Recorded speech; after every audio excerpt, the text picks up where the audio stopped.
All right, welcome to Joe's Corner, right? But more importantly, I think it's going to be everybody's corner this time. We are going to have some problems. So I just reading some reports that the Ukraine. Well, let's go back here for a minute. Parts of the Ukraine was already invaded by separatists, if you want to call it Russian separatists. They were Russian backed. Well, if you want to call it like a militia, right? And these separatists already took parts of the Ukraine in the east, very small portion. And apparently, there's reports now for the last couple hours that I've been reading that Russia's already crossed over into that part of the Ukraine. They took the control of the areas that were already contested, if you want to call it that, right? Now, I've been reading a lot of history, and I saw some other YouTube reports out there about this war and what people are thinking about it. And some people had some good points. Some people were way out there in left field, right? So, from when I was reading, to understand Russia, Russia is a very cold place. For those of you that don't know geography, Russia is out in the middle of uh, up north, way too far up north. So they got limited farmland, mind you. Now, when Ukraine first separated from Russia, there was a river that runs through there, apparently. And from when I was reading, they put a dam up. Well, that part of the Ukraine that connects to the Russia had a lot of farmland. Apparently, a lot of water's dying out. Russia's already been sanctioned a lot. I don't think sanctions are going to work. But Putin knows that their food sources are running short. Same as China, right? China. That's why China took the North Sea. I mean, China Sea, right? And it's because they fished a lot of their fish out in their areas. You know, they got billions of people, so they just said, "Hey, we're the biggest country around. Let's push clean to the Philippines." So, for those of you who don't know, the reason why I mentioned Wargaming and a few other things, because the FBI has done a terrible job, too slow, like always. FBI's kind of last 2-3 decades here, they've really been horrible at their jobs, like a D rating, right? So for those wargaming players that play Road of Tanks, Road of Warships, Road of Planes, that money that they were using to purchase special equipment or tanks, whatnot, was using that money for terrorism. They're money laundering anyway to fund terrorism in that area, all the way down to Crete, some places down through there. So congratulations if you're a Road of Tank player that you might have inadvertently helped start the war. Good job. You were told and you decided to play anyway. You said you didn't care. Now hell's coming. This is the consequences when you're very short-sighted and you don't think. Speaking of short-sighted, what to expect in this war when it breaks out too.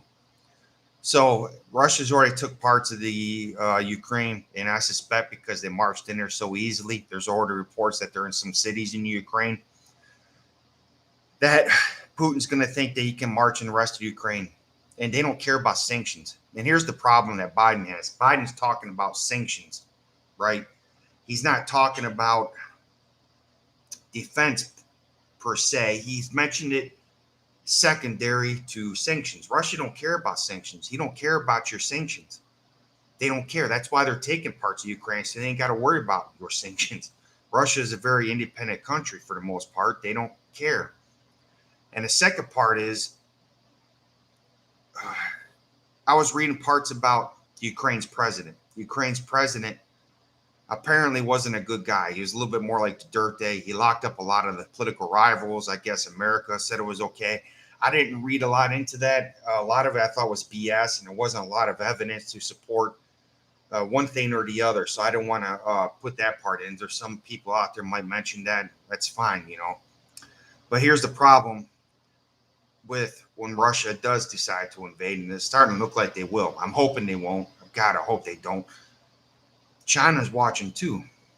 Now, what Philippines can expect when Russia invades is China's going to start their crap too, because America, if they do decide to go to war and they do decide that they're going to have to defend, that there's too many Ukrainian civilians are being killed, well, war's going to spill over, unfortunately, right? So,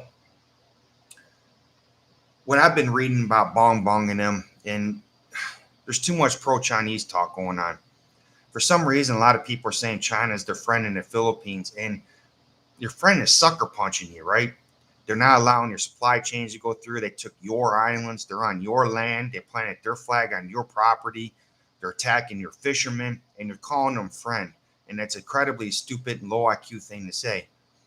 But here's what I think that China's going to do in the Philippines. This is what I suspect, because they have enough support for some political people here that the Philippines is going to be annexed. I don't want to say the word peacefully. I don't want to say war. I think the Philippine government's just going to hand it over to Chinese government, and they're going to tell you that it's going to be for your own good in the Philippines. We should want the Chinese government to come in. They're going to say stuff like the Chinese government's got more money. The Chinese government could help us out more. They're our friends. The Chinese government's going to put people in power in certain positions. Quezon City, Cebu, all the major islands are going to start putting their own government in. They're going to start enacting their own laws, and they're going to make you follow those laws. And some of those laws, being that this country is high Catholic, but for some reason you guys keep praising China, a country that got rid of religion, all religions. China's going to get rid of your churches. You're no longer going to be allowed to be Catholic. There is some Christian churches here. They're going to go too. Muslim churches, well, you're going to go in a harsh way. Something I never understand, why the rebel army decided to be Muslim Chinese when the Chinese are harder on Muslims than anybody. But that's beside the point, right? So they're going to get rid of the churches when they come. Xi is offended by God. He's dead afraid of Jesus. He's really afraid of Jesus. So when the Chinese come, they're going to get rid of your churches. They're going to make laws. You're going to have to obey those laws, and it's going to be strict. You Filipinos don't even like obeying Filipino laws, to be honest. I'm not trying to be mean, but it's true. I've seen video after video. I've seen people traffic, fighting MMDA. I've seen people not listening. I've seen barren guys break the laws here. The local government breaks their own laws. You guys don't like to be told what to do. So I'll think of it this way. When Chinese come, it's going to be really hard on your life, man. They're also going to come for us veterans. When Chinese come, they're going to lock a lot of us veterans up, or they're going to keep an eye on us. They're going to mark us because there's 1,000 of us. They're going to consider us a threat. And so, yeah, I think that if the war in Ukraine breaks out, it's going to spill over. China's going to take Taiwan for sure, because they're going to view the U.S. Army, U.S. Navy and stuff as split. A lot of Air Force is going to be relocated through Germany, a lot of the allies. So China's going to take advantage of it. But like I said, once they take Taiwan, they're going to have eyes south to the Philippines. And I think they're going to try to annex the Philippines with the government's permission. I think that's what they're going to try to do first. I know it sounds silly, but it's a high probability, because they're already making laws in the Philippine seas, right? So they're going to start making laws in the Philippine government for the Philippine government to follow. And there's very few people that are fighting Chinese government in the Philippines. Like I said, most of you, 70%, want to sit there and vote Marcos in for whatever reason. Who sit there and already praising China, and that should be red flags to you guys. But you're not thinking. If you want to vote Marcos in against your own, that's your problem. Most of you lost 1 out of 5 jobs last time because Duterte made friends with China. A lot of the products coming in that were medical equipment, medical stuff, went through Chinese factories and his friends. A lot of you who could have had a job could have been hired through the local Philippine companies that he could have done. So you want to vote yourself out of a job and no money. You want to be hungry for another 6 years. I'm not going to stop you. That's your problem. You don't want to use your brain. That's fine. But that's what you can expect as a Filipino. It's going to happen once Russia decides to go in parts of Ukraine that's fully under control of the Ukraine government. All hell's going to break loose. This is going to be a biblical war. The Bible makes mention a lot of this already when he talks about rumors of wars. It also talks about a country of stars and stripes and an eagle, and says, who could bring us down? Apparently God said, I can. Your ego's too big, right? Bible also said 1/3 of the sea is going to die. 1 out of 3 people are going to die. There's going to be a lot of starvation. It's going to be a time of sorrows, which is already happening around the world as it is. So this is going to be a resource war. A lot of our governments already have reports coming in, either from scientists or, just basic reporting saying, hey, we have this much time left. Sea levels are rising in certain places. We're losing products in others. We got floods coming in, and we're losing a lot of crops in this area. We're losing supply shipments in this area. A lot of hurricanes are coming in. And so there's going to be a lot of resource problems that are shifting. And for most of you, They already know what happened the last couple of years. A lot of prices are already starting to rise because people didn't think, they didn't plan. We had not the proper people in government, especially in America. Trump didn't appoint people by their experience in that field. He appointed people by how much money they gave him, and things didn't work out, did it? So a lot of you Trump supporters out there, you didn't think. You're still not thinking. I'm still seeing Trump 2024. So it's amazing how many people stick to their stupidity. I can't fight that.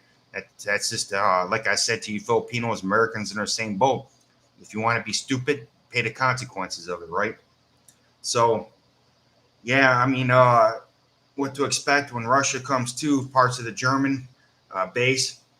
A lot of German soldiers over there, and but we have an army base over there in Germany too. They're going to get caught and pushed in, all of them.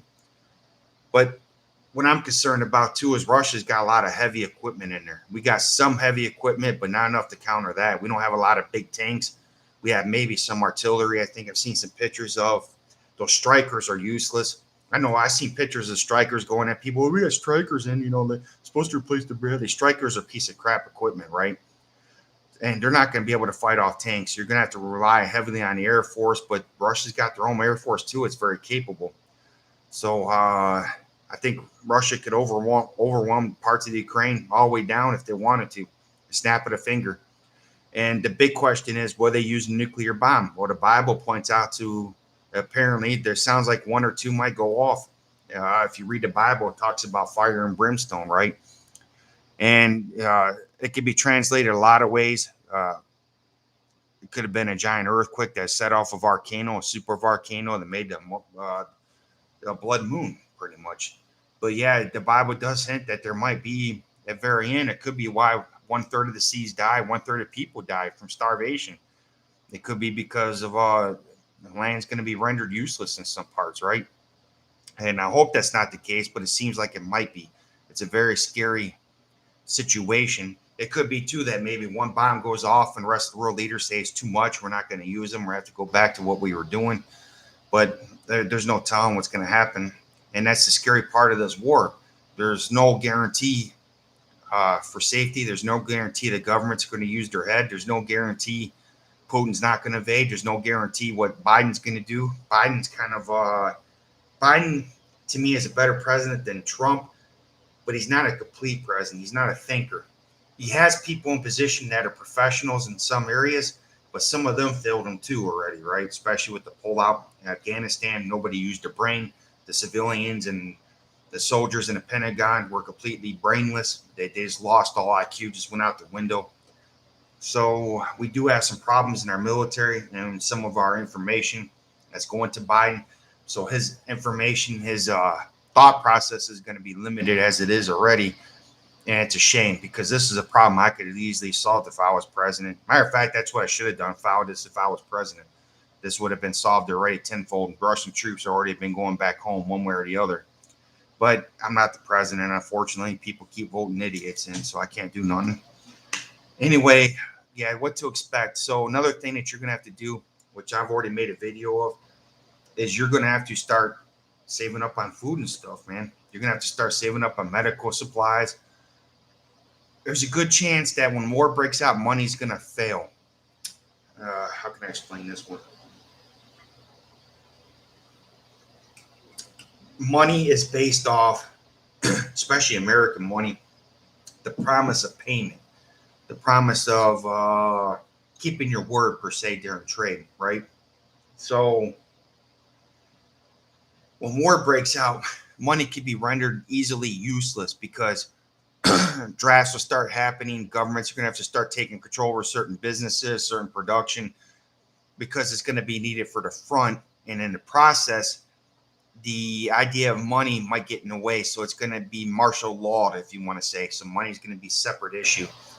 And there's going to be some problems of rent. There's going to be some problems of court. They might sit there and say, well, there's not going to be rent anymore, but we're still going to keep the electric open.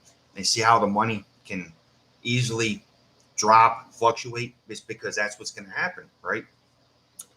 So the Bible does talk about a barter system. It says, don't hurt the oil in the field, hey, penny for this and whatever. You go read that. It's in the first couple of chapters of Revelations. I recommend that you read it. Read it really good because it already talks about price changing. It talks about a war. It talks about what's going to happen.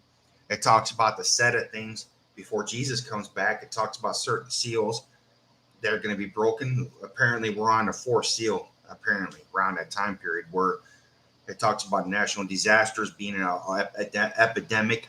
Then it talks about after that, it talks about viruses and plagues, which is apparently it's already starting to happen. Then it talks about, before that, the price of oil. And it's strange that it even mentions oil in the fields, right? Because oil wasn't a big thing back then. Not like it is now. They didn't have cars back when Jesus was around, obviously. But that's my point, that the Bible is pretty well written, and we should be paying more attention to it right now. And people need to stop this nonsense. So another thing to expect is you're going to have a lot of people protesting if a war breaks out. You're going to have a lot of people fighting one another at Walmart. You're going to have a lot more in-house fighting, especially in America. Americans will fight more than anybody because Americans hate everything. For those of you that don't understand America, the best way to describe America, it's a nation of immigrants that hates immigrants. It's literally that. They hate everybody, right? It's equal hatred. So America was doomed to fail to begin with because people don't know how to get rid of their hate. It's sad, but it's true. And so Walmart doesn't have a lot of good security, right? Walmart doesn't have security guards. Like here in the Philippines, before you walk into a mall or store, there's a security guard and you got to walk through a metal detector and they check your bags. You're not allowed to bring any weapons. You're not allowed to bring guns. There's no drugs, but there's no violence when you get in the mall either. America's got a lot of violence. But if you talk about putting guards on the outside of a mall and you got to pass through metal detector, Americans will start fighting tooth and nail. They rather have the violence. They don't care about one another. And that's the problem. The Bible says at the end of days, America's, people's hearts are going to grow cold. And I'm still reading people don't want to wear masks and stuff, right? The Bible mentions that your hearts are going to grow cold. You're only concerned about yourself, or you don't even care about yourself. You became a lover of yourself. The Bible mentions that. That's what's going on. People only love themselves. People don't love one another. They don't love the people next to them. There's no more love for your neighbors. There's no more love for your family even. People don't care about their family, especially through all this epidemic. Even before the epidemic, when a hurricane hit Florida, there's pictures of the old folks home where people left their parents down there and they're sitting there sewing and the water's up to here. They got nowhere to go. They're sitting there on a couch in the floods. Nobody came to rescue them. Their own kids didn't come to rescue them. So that's what America is. America just don't care anymore about anything. They don't care about health. They don't care about safety. They don't care about any of that. So when you start, a war is going to break out, a literal war, and resources start getting a little thin, and Walmart and malls, they don't have that proper security, it's going to be maddening. It's going to be hell and chaos, right? Especially if you're an employee, you probably ain't going to show up to work. You might join that chaos. I don't know what's going to happen. National Guards might get called in, if they get called in, if they can get in. But yeah, at the end of the days, for a lot of people, a lot of you can't handle it. I'm not trying to be mean, but a lot of you ain't built for it because you're too busy on TikTok. You're too busy making videos. You're either too busy being a lover of yourself. You don't ever think about anything else. Some of you smoke and drink too much. That's where all your money goes. By the way, I do have this hatred for smokers. I don't feel sorry for it. I'm not going to apologize for it. But even when I was in America, most of the time the people in factories that never had money, they were going around trying to ask money from people, or people that smoked. They didn't think, they didn't plan. Their habits got in their way, right? And unfortunately in America, you guys would be the first one to cause trouble for everybody, because if you can't get your cigarettes, you start fiending, and you'd be the first one to betray your neighbor. You'd be the first one. So what I mean by that is, say Russia, just hypothetically, takes part of America, right? Now, you got low resources, you have low food and everything else, but you can't smoke. Well, your neighbor over there might be hoarding resources. Your neighbor over there might be part of the rebel army, and this could be true in Europe too. What's the first thing you're going to do? You're going to turn them in for a pack of cigarettes. Russian soldier, come by, I'll give you a pack of cigarettes if you give me information on your neighbor. That's what's going to happen. So you smokers are going to be the first ones that are going to cause trouble in America. I kid you not. You be the first ones that are going to cause trouble because you can't control your addiction. Some of you alcoholics, the same way. When you're sober, you're a pain in the rear. When you're drunk, you're even worse pain in the rear, right? And so it's going to affect a lot of people's addictions, this war, if it breaks out. So America is not prepared for war at all. Our soldiers are not properly prepared. A lot of people get mad at me for that. I'm not trying to be mean. I've already made my peace with that. But yeah, when it comes to the Philippines, I can't do things for you in the Philippines. I can only give you the information that you should have. And once I give you that information, if you still determine that Bong Bong is your best bet, you're going to have to suffer the consequences of that, right? My wife's sister wants to vote for Bong Bong. She should know better. I've given them all the information they need. They should know better about China by now in the Philippines and how bad it's been 2 years because of Chinese influence. And to sit there and call China your friend in the Philippines is absolute madness. But there's still people out there that do. And if you want to vote for Bong Bong Marcos, that's your idiocracy. But you're going to have to suffer through it for the next 6 years. That's just going to be that. But yeah, that's what I think is going to happen, what to expect during war, because unfortunately, I think that everything's going to change here soon. And I think a lot of you just ain't ready for it. A lot of you ain't mentally prepared for it. Oddly enough, I seem to be, but it seems like I've been built for this for a long time, but I'm hoping not. Man, I'm hoping not. Especially for the people of Ukraine. They're going to be the first ones that are going to feel the pain. Man. But anyway, thank you for watching Joe's Corner. Please take care of each other. Please drop your dang egos, start getting some sense, and start trying to prepare and save anyway, right? Thank you. You have a nice day.